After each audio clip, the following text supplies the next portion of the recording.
e voltamos a trazer os detalhes do IPCA 15, que trouxe alta de 1,23%.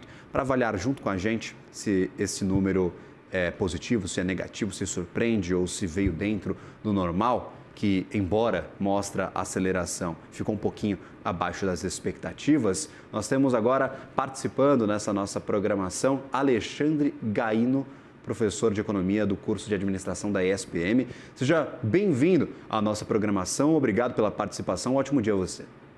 Eu que agradeço, Gabriel, pelo convite. Agradeço estar aqui com vocês para discutir um pouquinho esse tema, como você disse, né?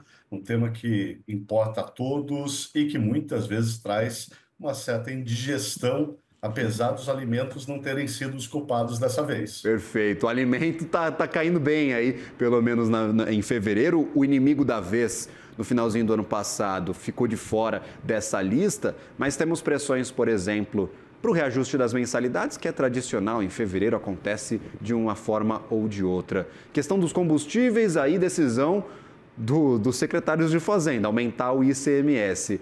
E questão também de energia elétrica, que já era imaginada por conta do bônus de Itaipu. Nós temos 3 efeitos que não são grandes surpresas, professor. Eu queria entender como é que a gente recebe este dado, apesar de um dado muito forte. Se eu não me engano, para janeiro e fevereiro, com estes 2 meses compilados, nós temos a maior inflação desde 2022, já há 3 anos que nós não temos uma inflação tão forte. Como é que você avalia essa publicação? Apesar de forte, veio bom o dado, veio ruim, preocupante?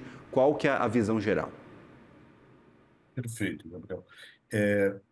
Esse dado ele já está precificado, como você mesmo disse, né? Nós conseguimos observar que já nas últimas semanas, né, o próprio relatório Focus já vinha trazendo essa informação de uma forte inflação para o IPCA 15 para o mês de fevereiro, né? E, na verdade, o dado traz uma boa notícia, vamos dizer assim, uma vez que ele veio abaixo da previsão. Ele veio um pouquinho, a previsão estava ali por volta do 1,36, 1,37, e ele acabou vindo aqui um pouquinho menos, né? 1,23 no total, né? E como você disse também, são componentes de inflação esperados, né? A gente espera todo começo de ano um forte aumento da educação, uma vez que você vai ter os reajustes das mensalidades. A gente esperava já esse aumento da energia elétrica, que vai impactar no componente habitação. A gente esperava o aumento dos combustíveis, né? Já uma mitigação ali do ICMS feito pelos estados. Então, era esperado esse forte aumento, ele veio um pouco abaixo da expectativa de mercado. Talvez isso alivie um pouco a pressão, né, nesse primeiro momento, mas também, como você falou, e é importante a gente não perder esse foco, a inflação ela continua elevada, a gente está bem acima da meta de inflação estipulada pelo CMN, operada pelo Banco Central. No caso, justamente eu queria trazer este dado. Acumula alta de 1,34% neste janeiro e fevereiro. E nos últimos 12 meses, variação do IPCA 15 de 4,96% acima dos 4,5% que foram observados nos 12 meses anteriores. Então, a gente já tem aí o segundo mês consecutivo de inflação, pelo menos a parcial, acima do topo da meta, o que pressiona também para o cumprimento. A gente já pode ter, talvez, ali no mês de junho ou julho, professor, mais um descumprimento da meta contínua e mais uma carta do Banco Central explicando quais são essas pressões, o que vai fazer para conter esse avanço dos preços. A gente tem, talvez, uma medida clara na cabeça de qual que é o caminho para conter essa inflação, que já está quase nos 5%? Bom, algumas ações já vêm vindo sendo feitas, né? O Banco Central tem operado de maneira responsável, na minha opinião, mantendo uma taxa de juros mais elevada. Óbvio que a taxa de juros ela tem um tempo que ela demora para fazer o seu efeito sobre a economia. Então, na verdade, o que a gente está vendo hoje ainda é uma inflação que está associada a uma taxa de juros mais baixa da metade do ano passado. ou da taxa de juros mais baixa da metade do ano passado, os aumentos, né, dos juros do segundo semestre vão começar a ser sentidos agora a partir mais ou menos de abril, maio para frente, né? Então, a tentativa aí é de uma melhor convergência, né?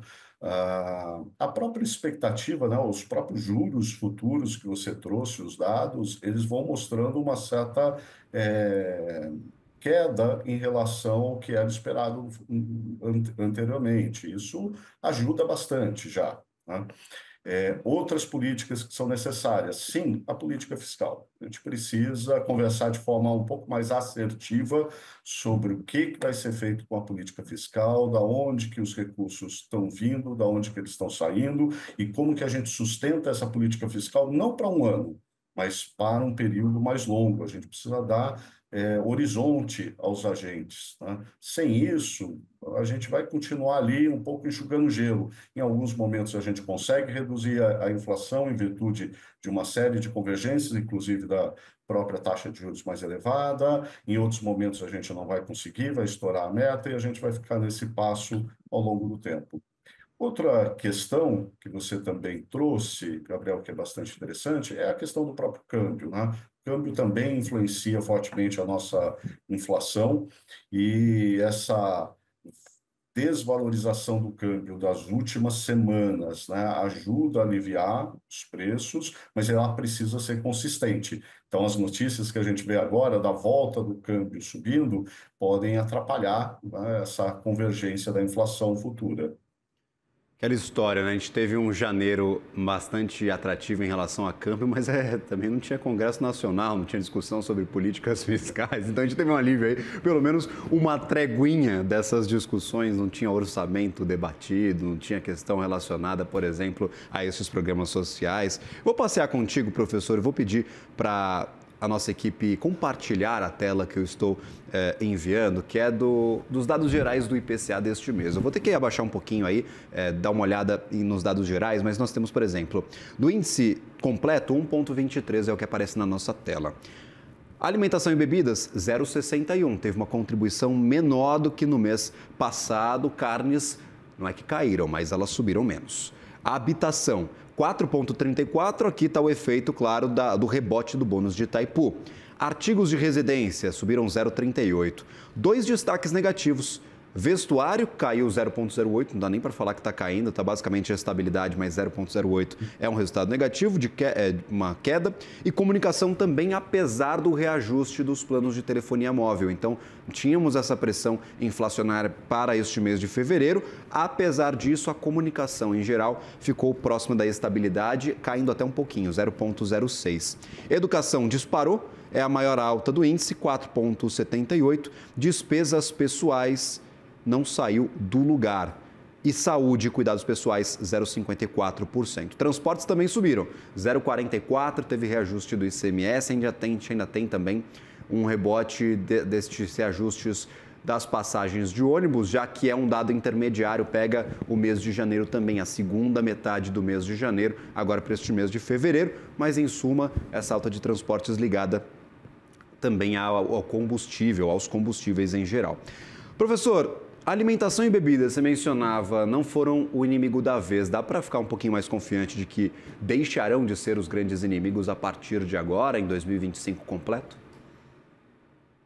Bom, Gabriel, alimentação e bebida tem um aspecto que é muito sui generis a ele, né? Que é o seu impacto dado o clima, né? Aí é a safra, é a colheita que está saindo, se demora, se chove, se não chove. Então a gente fica muito à mercê, né, nesse indicador, a essa intempérie climática, né? E nós temos visto, né, questões bastante sérias em relação às mudanças climáticas e seus impactos, desde a chuva que vem antes do que deveria vir ou do que normalmente vem, até a questão da chuva não vir e a seca e as temperaturas elevadas impactando sobre a produção. A gente tem tido uma boa notícia, apesar de tudo, na agricultura, houve um crescimento aí em 2024, né? E provavelmente quando vier os dados do PIB, eles vão ser corroborados, né?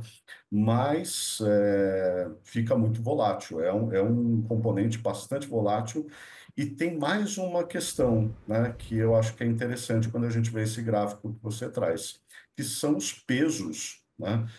Alimentação e bebidas têm um alto peso sobre o bolso do trabalhador, o bolso da trabalhadora, do cidadão, assim como a habitação, assim como o transporte. Por isso que esses componentes, quando eles disparam, né, e aí no caso da vez, né, foi o componente habitação, eles puxam fortemente a inflação para cima, né? Os outros demais componentes, né, eles têm menos efeito nos gastos, não que nós não utilizemos, né, mas a gente acaba consumindo menos ou gastando uma proporção menor da nossa renda, né?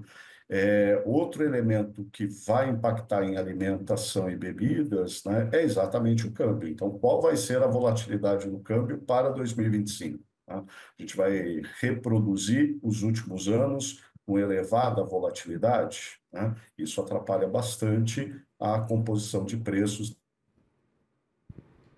Infelizmente tivemos um pequeno. Produção, né?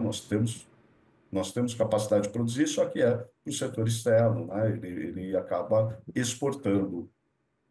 Perfeito. Nós tivemos um pequeno probleminha com a tua conexão, mas não perdeu a linha de raciocínio. Foi uma pequena travadinha aí na sua fala, mas justamente é muito importante sobre estes pesos. Aí eu vou ter que pedir desculpa para a nossa produção, porque eu falei que não ia usar mais espelhamento, mas eu queria espelhar mais uma tela do IPCA que é interessante em relação a estes pesos gerais. Vamos lá. De janeiro e fevereiro, pesos da variação da inflação. Nós tivemos alimentação e bebidas, que pesou 1,06 na inflação do mês passado, agora 0,61 ponto percentual, mesmo assim uma participação elevada, perdão, uma participação aqui do outro lado, vou ter que dar uma ajustada aqui para a gente conseguir acompanhar. A alimentação era 0,23 ponto percentual de participação, agora 0,14. A habitação havia caído no mês passado 0,52, havia contribuído com 0,52 ponto percentual na inflação geral de forma negativa, hoje sobe 0,63 ponto percentual. Então, puxa ainda um pouquinho mais para cima. Outro destaque, setor de educação. Teve efeito quase que zero na inflação do mês passado e agora 0,29 ponto percentual. E essas variações, por exemplo, da comunicação não contribuem para a inflação deste mês. Artigos de vestuário, apesar da variação negativa, também não contribuiu para a inflação deste mês. Nós tivemos pequeninas variações e tem um peso muito menor do que o restante dos itens na inflação, no custo de vida do brasileiro. Então, praticamente zero. A gente olha que tem essas pequenas variações, um pouquinho para lá, um pouquinho para cá, pequenas variações negativas, mas efetivamente participando da composição do índice para a formação final da inflação, não tem nenhum item que beneficiou, que trouxe para baixo nenhuma participação negativa para este índice do IPCA 15, professor. Então, justamente este componente da participação na inflação, super importante, apontamento muito válido que você traz aqui para a nossa programação. No final das contas, a gente vai ter que aguardar o que o Banco Central vai fazer, está mais tranquilo com este dado um pouquinho abaixo da expectativa. O Gabriel Galípolo já disse que vai ter que esperar tendências se formarem, tanto na atividade neste começo de ano, quanto para a inflação. A gente não deve ter uma mudança muito drástica com estes primeiros dados, professor, do ritmo de altas do Banco Central, se vai chegar a tanto ou a tanto, 15, 15,5, 16. Por enquanto, a gente tem que esperar essa avaliação geral. Tem muitas preocupações no radar para um dado positivo ou outro gerar este conforto enorme no mercado, não tem bala de prata, a gente vai ter que ver a tendência mesmo se formando ao longo dos meses? Perfeito. Eu acho que essa é a nossa avaliação, esperar um pouquinho mais para que algumas dessas tendências, inclusive externas, né, fiquem mais para onde caminharão, mas de qualquer forma, nós temos já alguma precificação por parte do mercado de comportamentos futuros, né? Então, há sim uma expectativa de aumento dos juros ainda durante o primeiro semestre. Né? Isso é um pouco assumido pelo mercado que ocorrerá, né? Como a gente conversou agora há pouco, taxa de juros tem um tempo, tem um gap para que ela possa afetar a economia como um todo, e dado esse gap, ainda é necessário algum aumento de juros. Agora, para onde a gente vai fechar, né, essa conta no final do ano, né, isso fica bastante nebuloso ainda. O mercado tem trabalhado com a ideia de 15% de juros, né, se nós olharmos ali o relatório Focus, né? Há possibilidade de ser menos? Sim, há. Há possibilidade de uma taxa menor de juros, desde que, né, como você colocou no início, cada um dos atores faça a sua parte, né? A gente tem o Banco Central atuando, nós teremos o Congresso atuando em várias pautas importantes, a gente vai ter aqui o papel do Haddad, o papel do governo atuando com a responsabilidade fiscal, e nós temos o efeito externo, né? E aí a composição desse efeito externo sobre a nossa economia. Então, céu de brigadeiro a gente pode esperar, porém é importante a gente atuar de forma proativa, tentando controlar essa inflação o máximo possível, evitando estourar a meta estabelecida. Crédito consignado privado, uso do FGTS para tomar crédito. Nós temos, por exemplo, também outros programas sociais. Como é que você enxerga essa relação do governo com o Banco Central? Os dois estão alinhados? Você falou, cada ente tem que fazer o seu papelzinho, tem que trabalhar igual uma formiguinha, cada um fazendo o seu trabalho para a gente conseguir avançar com a economia sem custos diretos para a população, no caso, via inflação. Como é que você recebe essas medidas em um momento, claro, de talvez incentivo à cooperação entre os agentes para a inflação não disparar? Pressão sobre demanda, ela continua, né? Então, a gente consegue notar que essas políticas, elas, obviamente, têm um impacto positivo sobre o consumo, têm um impacto positivo sobre a renda, muitas vezes das classes com menor renda, porém, isso leva a uma aceleração da demanda, e essa aceleração da demanda tem um resultado esperado, que é um aumento de preços, né?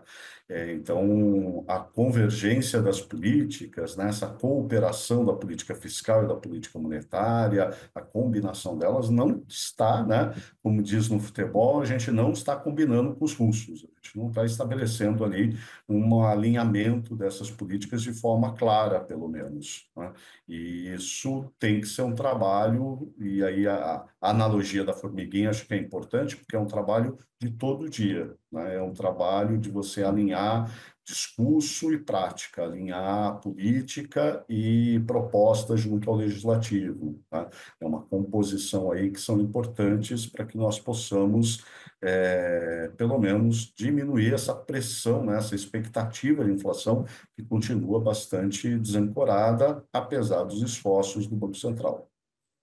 Professor, muito obrigado pela participação, pela ajuda para entendermos aqui esses dados de inflação, o que eles querem nos dizer, quais os indicativos para os próximos meses que eles nos trazem. Sempre um prazer receber professores aqui que trabalham ativamente para a educação aqui no mercado brasileiro.